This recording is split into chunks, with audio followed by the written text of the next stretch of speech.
personal power, people positive, the community of connection. This is the Bob Jeswald Show.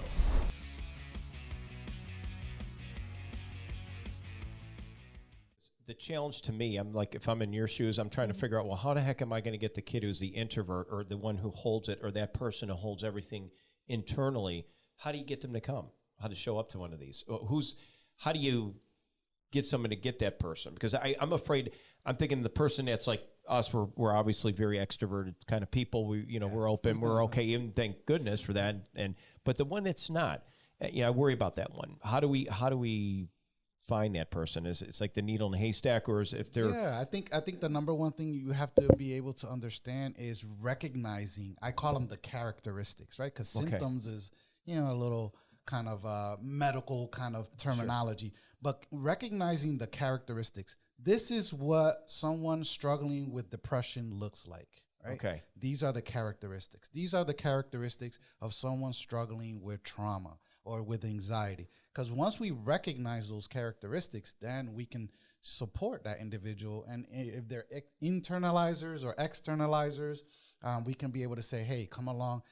I have these resources that I can share with you so that you can get the supports that you need, or I'll come with you, right? I think it's really important to do. So I think even Transforming Minds seminar is great to have here, because you go back to what you said before, educate.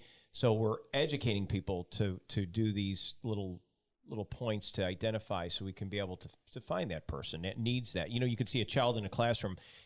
The day of this podcast, I happen to be out at a school farther south here, and these are kids. A lot of them, I don't want to say, I hate using the word at risk. Is that a good word to use nowadays? It seems like that's such a negative. Yeah. What's a better word to use than that? I hate that word. What would you say? Kids that are it sounds like you're putting them in support. Yeah, kids that need support. You know what? Let's just say that these kids may need a little more support, and no fault of their own or their parents. I mean, these are some enlisted parents in the military that are lower ranked. They're called non-commissioned officers, NCOs. They come in, maybe don't have an education, maybe have several kids, and the mom's at home. She has no outlet. She's trying to balance this. Dad's deployed, not at home most of the time. Easy. It's a very tough thing, and that's why we do a lot of work with the kids there to show our support. Using the word support, the kids that need support. But I can identify. I don't have your degree, and I don't have your experience in that. But they're just being around long enough. You see some of these kids, you look in their eyes, and I could kind of see that kid. God, there's something going on. Yeah, absolutely. So, I mean, is that a good unction? Do you take that away and say, is that one of the checklists we may have to find that one child? Or to be able to recognize that. Recognize. Yes, but also you have to be careful not to label something, because that kid might be having a bad day. Okay, so if you see symptoms like during, if you're going for like weeks at a time and you're kind of seeing the same type of symptoms, but if it's an experience, or sometimes if, like how you said, the dad is deployed, so if that just recently happened, so then of course, right, that's normal, because it's going to have an effect on the child. But if you see it for a long period of time, that's when you're like, wait a second, and then that makes sense. But we can't ignore. We cannot. I think we've in this country, we've been really good at ignoring things until it blows up in our face. Sure. So you're not kidding. It happens in the businesses we're in too, and a lot of the local businesses. But I hear what you're saying too. Let's not rush to judgment on day one. Maybe that would be a good time for me to it's okay to even say to teacher, did you notice so and so? She might say, yeah, they've been, or they may have not, or something like that. But that makes sense. But you're right.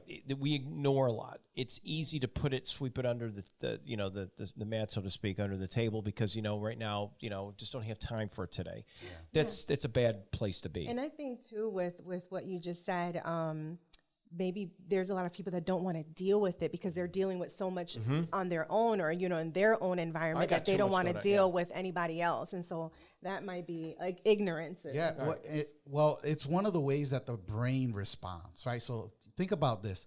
When you're hurting or when you're struggling with some type of traumatic experience and it's too painful and you can't deal with it, your brain says, this is too painful, we need to check out. So a lot of times our brain dissociates. Doesn't make us psychotic. We just dissociate because we say, this is too painful, we don't have the energy right now to deal with it. So we become numb to our reality. It's crazy. It's our brain's way to, it's just a survival mode of our brain. We may not be doing it consciously then. Nope. Nope. They say, I always thought, so it's not like somebody's like sitting there going, I'm just not going to deal because I'm just putting it out, like compartmentalizing. But it's not about that. This is a physical feature of our brain that can physically shut off this emotion. Our brain dissociates, we become numb, and we kind of walk in this world in kind of this unrealistic kind of state. But also, that dissociation of our brain of what, traumatic experiences or memories also gets repressed, and then subconsciously now we start having nightmares and all these but that's just the brain. We don't saying, know why it's coming here. Hey, we've checked out temporarily, or maybe during this season, because right now we can't deal with this, but the brain is reminding you we still need to do something about this, or else it's going to have not only psychological, emotional, but even physical consequences. Leave it to the professionals, because this is something that I would assume that you don't sometimes want to delve into that with somebody. Sometimes you can do it and it can make people even shut off even more. Yeah. If we don't know the right approach to use. So do we go, if we identify this, do we go to one of you guys that are, and it just, again, Beatrice, your background, because you're certified in so many different things. What is your, just let everybody know again. No, I'm a master social worker. Social work. So you're, master social is MSW and then clinical psychologist. So they both kind of go hand in hand again. But what do you do? Call somebody who's a social worker, or call somebody who's a clinical psychologist and say, hey, just want to let you know, Joe Smith down the road here's at work. I think he's going to explode one of these days. Is there a way you can, or do you just try to tell me what to do, or do we, how do you do that? Because I think there's so many times you hear of these crazy things that happen in business. If somebody gets fired, they come back. Not everybody's going to do that. But I think a lot of that, again, is the employers are ignoring that. Because I can tell you, even where I work, there's things that are happening all the time. It's the elephant in the room, for God's sake, and nobody says a doggone thing about it. And you go to your people, and they just don't want to touch it in fear of lawsuits, or they just, or they walk on eggshells around that person for whatever reason. And I know this is, I'll let you guys handle it. How do we deal with this? And the more and more, life is happening and the world is changing and things are occurring, a lot of employers really need to bring awareness and also implement a plan, because you just don't know when people are what they're dealing with. And so I think the mental health aspect really needs to be a part of a lot of employers, employee, whether it's a employee assistance plan where they can get a certain amount of sessions where they can go get therapy. And then, from an employer standpoint, they can offer those. But I think it needs to be talked about a little bit more at all employment areas, especially those that are highly stressed employment areas. They need to find out whoever they insure with, like the EAP, like you just said, Employee Assistance Program. We have it, but people, they don't know, or they don't realize it's this little thing pitched, it's sitting up there on a bulletin board, they've got all this stuff. But until somebody physically comes in, let's talk about it, maybe have a monthly staff meeting or whatever. We do it with United Way. They'll come in and they'll do their pitch, and it's great, but we need to do a little bit more of that, because I think you're right. It's just having it there. It's like an AED machine. If you go, your heart goes in AFib. And how do you use the doggone thing? It sits there, but what the heck good is it? We've never had training. There's one right in the back. I'm not being facetious, but why not, right? Absolutely. Yeah, so people have to know there are supports, there are resources, but maybe they don't know how to access. Maybe they might need some guidance in that. But also thinking about, how people struggle, it's highly individualized. So, I'm certified in so many different types of therapies, TFCBT, EMDR, DBT, IFS, think about it. But I think, what do they stand for? What does some of those stand for? That's my curiosity. I just want to know what the heck those stand for. I want to see if I fall in any of those categories. Well, my kind of, I think that what's really good for trauma is this model called EMDR, eye movement, desensitization, and reprocessing. Right? The guy in the sand, did you kill that person? Oh, no, of course not. I don't know if this. It mimics the way the brain, when you're in REM sleep and you're in your dream state, you're processing some, emotional or psychological kind of either desires or traumas or whatever. So EMDR kind of does the same thing, and it helps kind of reprocess some of that trauma that you have. But the way that our brain responds, depending on what symptoms, what characteristics the person is struggling with, it might need a specific type of treatment. Like EMDR is good for trauma. You know, there are other models that are good for anxieties, other for relationally kind of based struggles. Because the way our brain works, I know we're on a radio, right? Or a podcast. But if you think about it, if you hold we have video too. This one, which is good, at WRBL.com. They're seeing you right now do this. But if it's other Spotify, iHeart, or Audible, or Apple, it's going to be totally different. Imagine if you have your hands closed with your thumbs up, and then you kind of flip it, right? Okay, see if you can get the camera. Yeah, there it is. Yeah, I'm looking at the video of you doing this. So this is our brain, our brain's spinal cord, right? Okay. Then we have our brain stem. We have our diencephalon, our midbrain. We have our limbic area of the brain. And then we have our cortex, which is our smart part of the brain, right? So spinal cord, right, sends all the signals back and forth from our brains to our body. That's why neurobiology, we know that our bodies and our brains are interconnected because of our spinal cord. But the brain stem is the part of the brain that manages those things you don't have to think about: breathing, heart rate, all those kind of automatic kind of systems that we have. The brain stem manages that. Then we have our midbrain that it has to do everything around arousal, so appetite, stuff like that. And then our limbic area of our brain is our relational brain. So when we're hanging out with family, right, we're having a good time, we're using our limbic part of our brain because it's our relational part of our brain.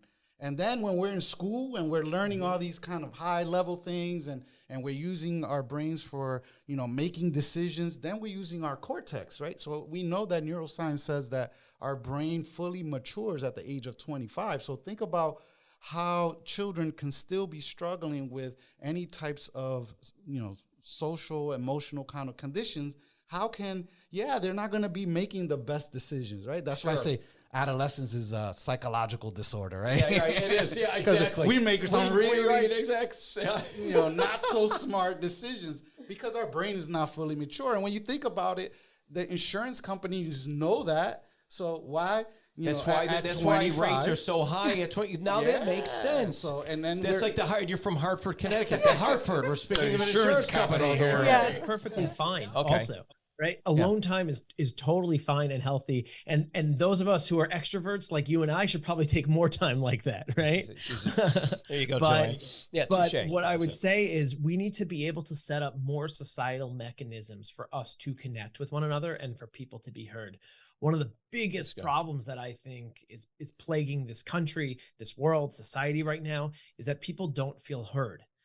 If you look at the last, I don't want to get too political, but if you look at the last, say, 6 or 7 years that we just went through as a country, and it's not just our country, but other kind of crazy governments around the world, there has been this uprising or following the wrong, so to speak, leader, because they're saying things that other people think are talking to them, but they're not. And the real things that people care about are not getting heard. And so I'll give you an example. I've spent a bunch of time with Get Out the Vote efforts. These are nonpartisan efforts to make sure, you saw it a lot in Georgia over the last few years. Oh yeah, we were the hotbed. We were on the forefront. Yeah. And it's they're nonpartisan. It's to make sure that people know where their polling stations are and to vote. And I've had interactions where people were telling me why they didn't like one party or another party. And then it would go down the road of, I don't like them because Hollywood supports them. And then I don't like that because of diversity. And I said, well, what do you mean? Like, what's wrong with that? And this woman once said to me, she said, well, I don't like immigrants because they're taking my kids' jobs.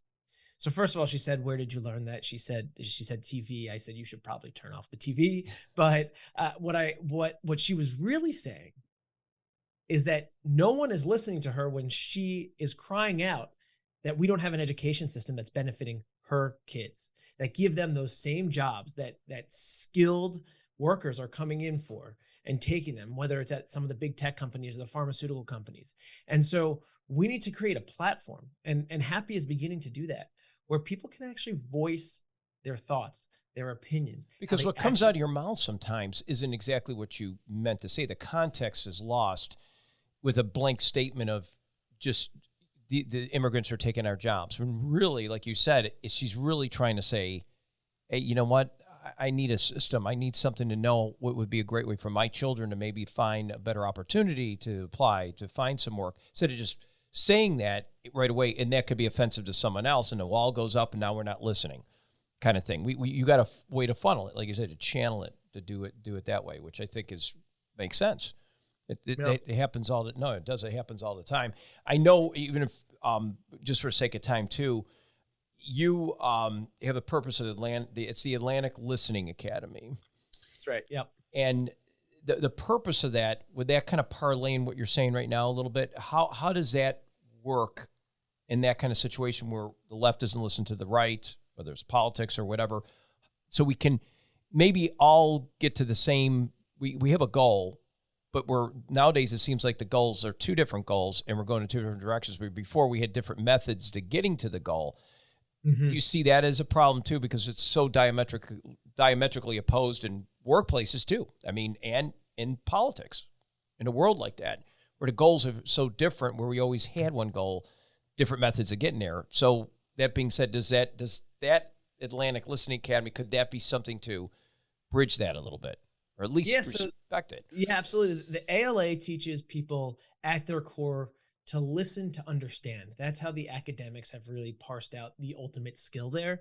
And we built a full, unique curriculum around that. It is a self-guided, self-paced course that anyone can take online, like we were discussing earlier. We originally built it for our professional listeners. I also believe that this is one of the largest and going to be a growing gig sector, because we can start to employ, we already have listeners around the world, especially in our country, and we're just there to have other people feel heard. And the number one thing is, you're from New York, I'm from New York, maybe very different parts of New York, yes. But there's this thing in the Northeast where we just interrupt people because we think we're participating in the conversation. Yeah, what are you talking about? Well, my last day, my daughter did the other day. No. Exactly. It's like, yeah, life. I get what you're saying, but I didn't finish my story. Right. It's the Italian-American. It's my life with Bob. It's Joanne. My life with she's Bob. Easy. I just she doesn't say anything, so what the heck? I do all the time. I have to fill in the void because she doesn't say anything, so I'm not really interrupting her. She's listening. Maybe you're not giving me a chance to speak, Bob. Here we go. This platform's yours. It happened to me the other day at church.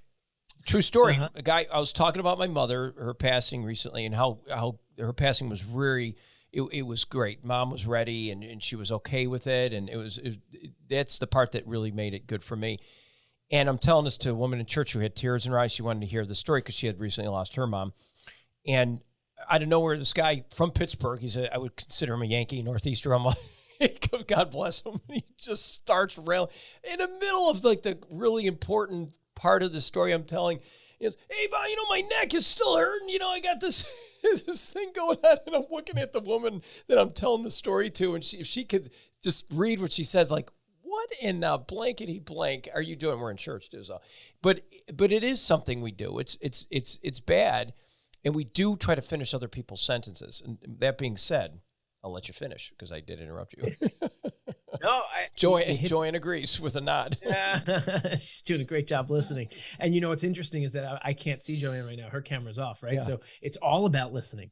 And so that is part of it. And on our platform, it is audio only and anonymous. So what we see is that people are coming in, and I don't know, have you ever gone to therapy before? Yes, I have. Physical therapy. Oh my God. Oh, you're talking about mental therapy. I'm sorry. I just came back from PT today. Yeah. No, I have. I went to a counselor. Yeah, I've gone to a counselor. I've talked to people. And Joanne, that's a topic Joanne and I talked about. She's a military spouse. So go to counseling. Yeah. It's the highlight of my month. Yeah. Yeah. Well, there you go. So part of that, though, I mean, I wonder if you relate to this, is this notion that you're going in to build a long-term relationship with the therapist. And therefore, strangely, you have a reputation to uphold. And it takes a while to unpack.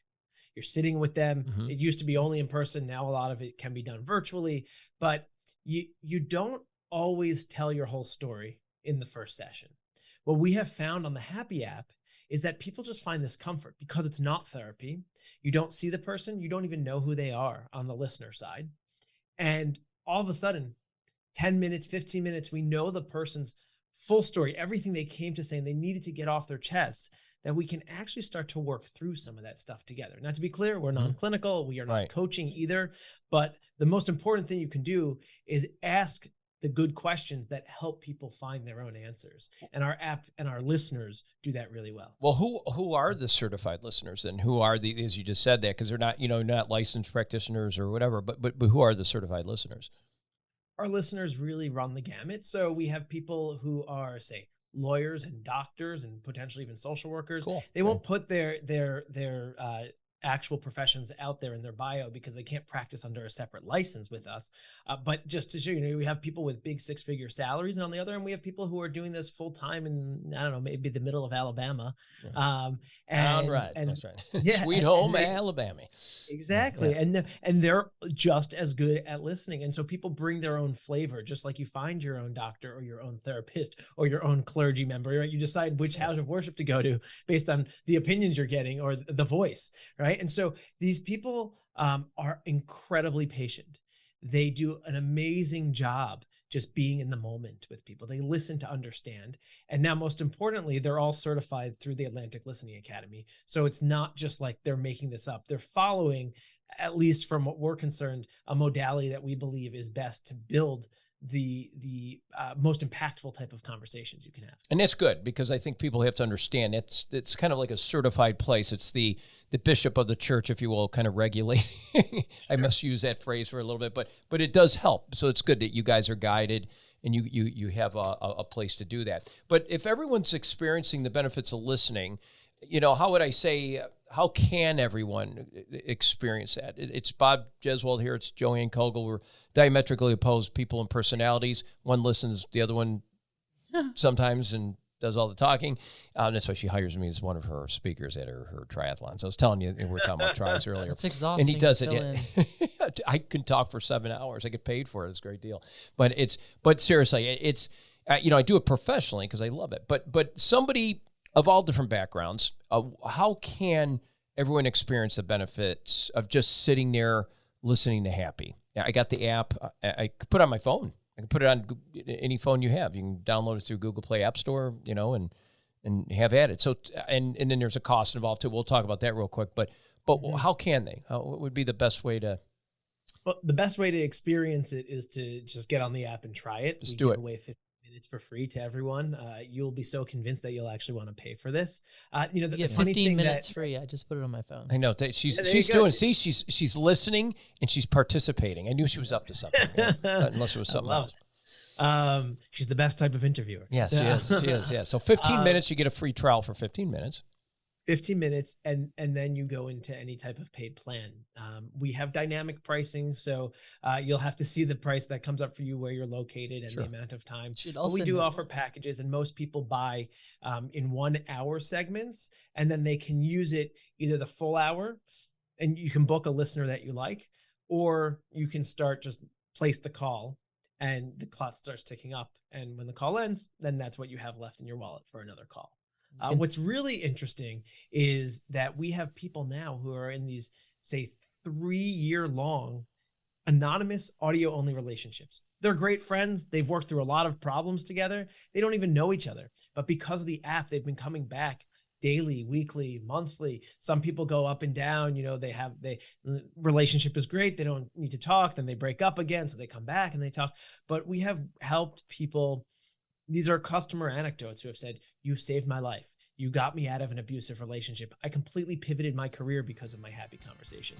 And to the extent that we have now heard people saying, "I get so much validation in my Happy calls that I'm starting to reduce, if not eliminate, my therapy sessions."